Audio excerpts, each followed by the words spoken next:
So let's talk about 4 ways an ENFP or an INFP can achieve some semblance of cosmorgasmic joy, which I love that word. That was coined by an exchange student from Berlin back when I was in high school, a guy named Niels Hoff.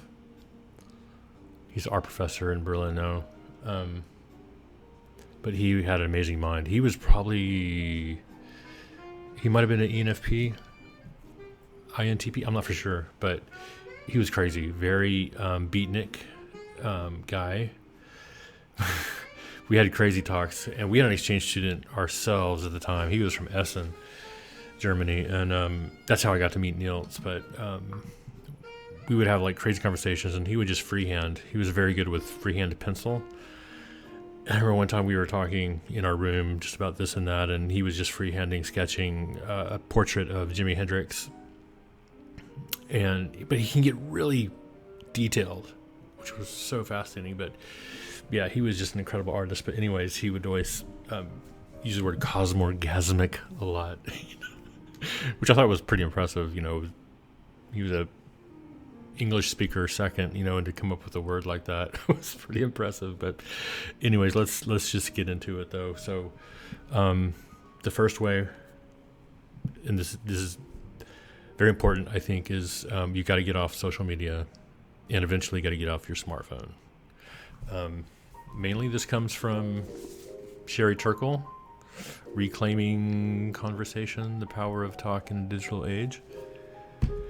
Fantastic book. If you want to get just a little bit about her work, Sherry Turkle, she has a TED Talk on YouTube I recommend checking out. She has a talk on Google Talk, I guess it's called. But anyways, it's kind of like her life's work. Sorry, my music is getting a little loud there, isn't it? But she basically talks about how social media in particular is ravaging our youth. It's causing a lot of problems, but it also just kind of talks about how digital communication is just kind of counterfeit. It can never replace face-to-face conversation. It's huge. So I think for highly sensitive people like ourselves, ENFPs and INFPs, I think we're always looking for authenticity and real connection with people. And if you're constantly on the cell phone or communicating with friends and family via Facebook or something like that, that can be a problem. I really believe that, and there's loads of evidence now that bear that out. There's another book by Cal Newport called Digital Minimalism I highly recommend. There's also like loads of YouTube videos on quitting social media and all this kind of stuff, and the benefits are huge. I've deleted my Facebook account for good, I guess last week. I do digital marketing for Pearson right now, and I have to have a Facebook, so I created a dummy account, and I do all my work on that dummy account, but my regular Facebook account that I've had for years is deleted, and it does feel great. I'm not gonna lie, it feels amazing. So also I'll do a little skit based on the infamous Neil Page scene where his rental car was not where it was supposed to be, and he's already had a long day and he's mad. But so without further ado, it causes fucking depression. It causes fucking jealousy. It causes fucking... I screwed that up. Okay. Take 2. It causes fucking depression. It causes fucking jealousy. It causes fucking loneliness. It wastes your fucking time. Fucking Facebook. Fucking Twitter. Fucking Snapchat. Fucking TikTok. Delete your social media right fucking now. That's probably very cringeworthy and terrible, but anyways, get rid of social media.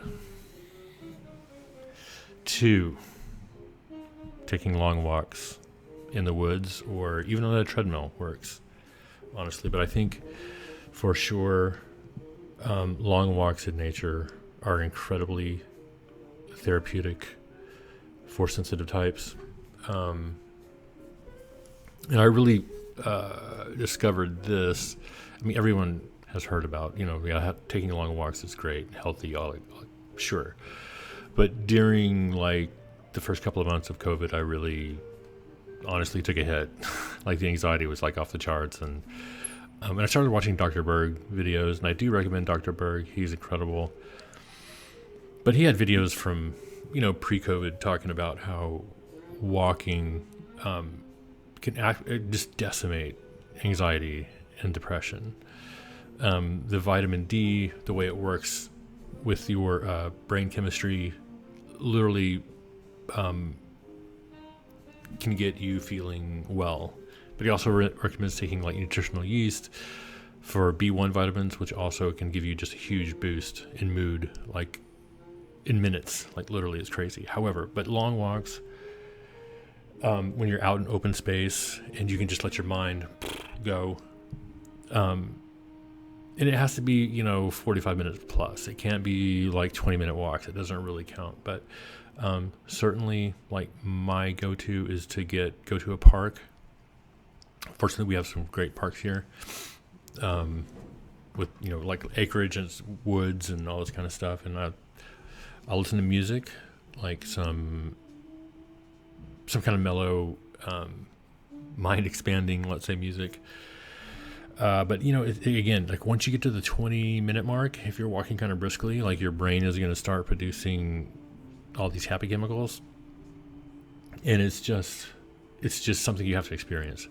So please get out and walk. Put it on the calendar if you have to, but just you got to go for long walks. I'm up to 2 and 3 hour walks, although I haven't been on one recently, but for sure, like when you hit the 2 hour mark, dude, it's awesome for sure. So I'm not gonna digress any further. Just trust me on this one. Get out and walk. We're gonna speed into the shirt. This will be unofficially number 4. My office mate, he's a couple of offices down, brought me some tacos this morning. Oh, he mentioned so he texted me and said, "Hey, I'm gonna bring you tacos." So I wore this shirt. It's kind of funny. They're excellent tacos. But anyways, number 3, what did I have for number 3? Let me look. Oh yeah, this is going to seem kind of weird, but it's something I really enjoy, but it's donating platelets or whole blood. If you want to donate blood, that's fine too. But platelets is more of a kind of a commitment. It's going to take about an hour and a half or so to do the whole process, but I think it's so fulfilling because this is like INFPs and ENFPs. We're always wanting to kind of help people and brighten their day and all this kind of stuff. And sometimes we don't always have those opportunities, but this is a way you can like directly help people in a very meaningful way, in a very real way. And it's actually kind of fun. Like the place I go to here in San Antonio, they just have a really nice facility, and the staff are so nice. They're so friendly. They're so fun. You go in, they do your little health check, just make sure your iron is good, and you have to do a basic kind of health check thing. But then they set you up, and they put the needle in, and it's connected to a machine that basically pulls the blood out, and then it spins the platelets out of the blood, and then puts your blood back. Many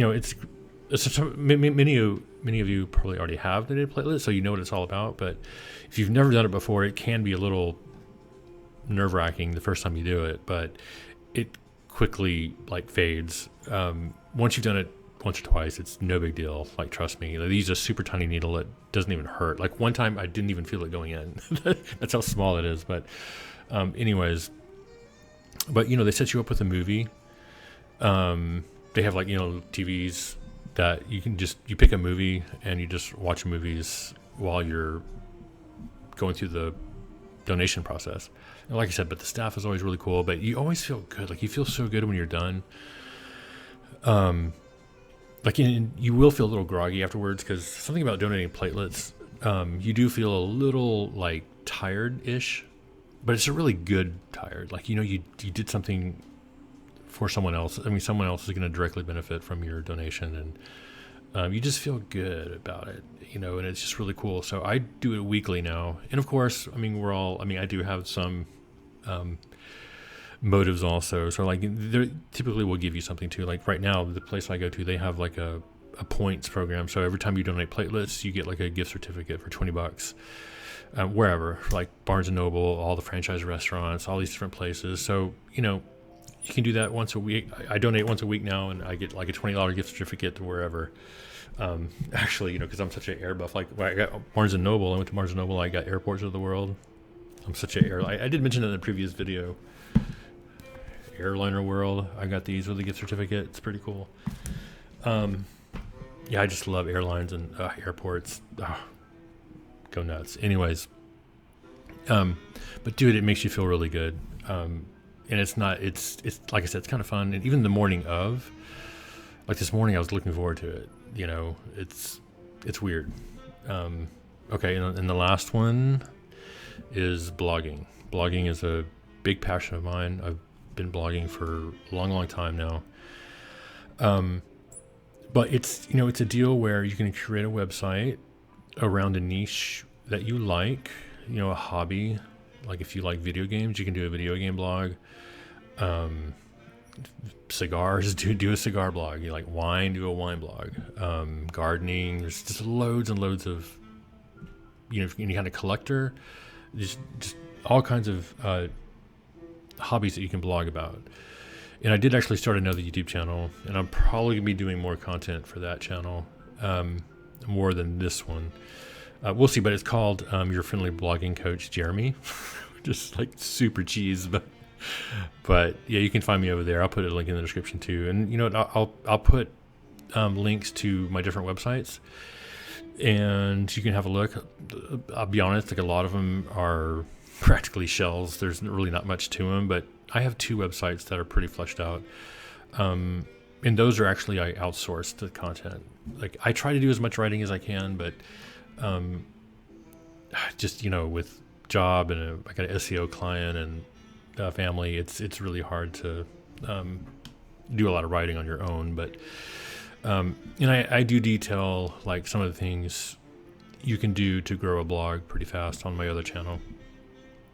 But I think for INFP, it's just a fantastic thing to do, because if once you get it monetized and you kind of get serious about it, you can kind of think about quitting your day job. Like you can make serious money. And there's one guy, John Dykstra, Dykystra. Like if you want to see like a guy who is killing it, he's making close to $80,000 a month, just to give you an idea. And he's been blogging for just a few years. And once you start looking at different videos and just look at his content, and basically his thing is, he has what's called the crank and bank method.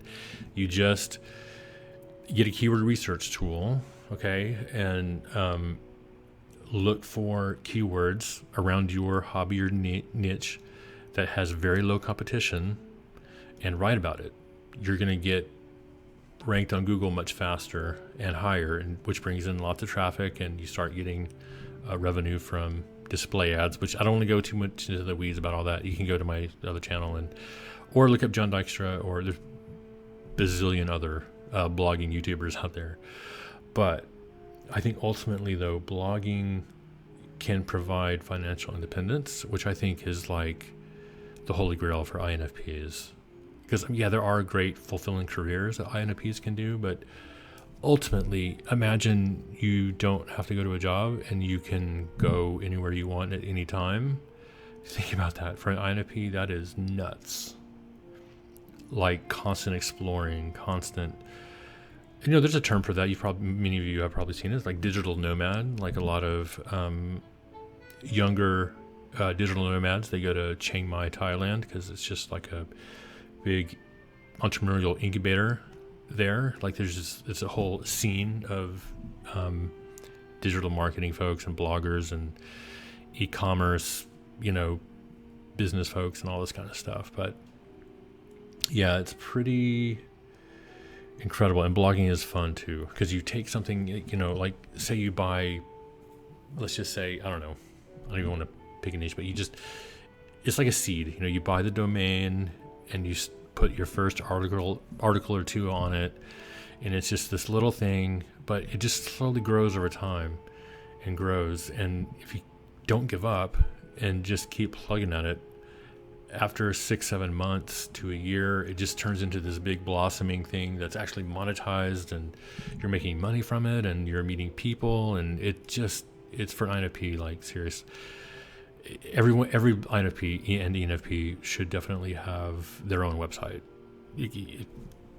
I'll just leave it there, but yeah, get rid of social media. Seriously, fucking get rid of it. Go for long walks. Donate platelets or whole blood, but platelets is just a better whole gig. Start a blog, start a website, and yeah, that's Cosmorgasmic joy right there. So until next time, talk soon, and let me know if you have any questions, particularly around the blogging piece, because it'd be cool to start like an INFP collective. That would be awesome, of bloggers and whatnot. Who knows where that could go, but have a great day. And you know what? I'll probably, I am donating playlists later on this afternoon. I'll take a video and kind of show you kind of what it's all about for those who've never done it before. And I'll upload that as well. So take care. Bye.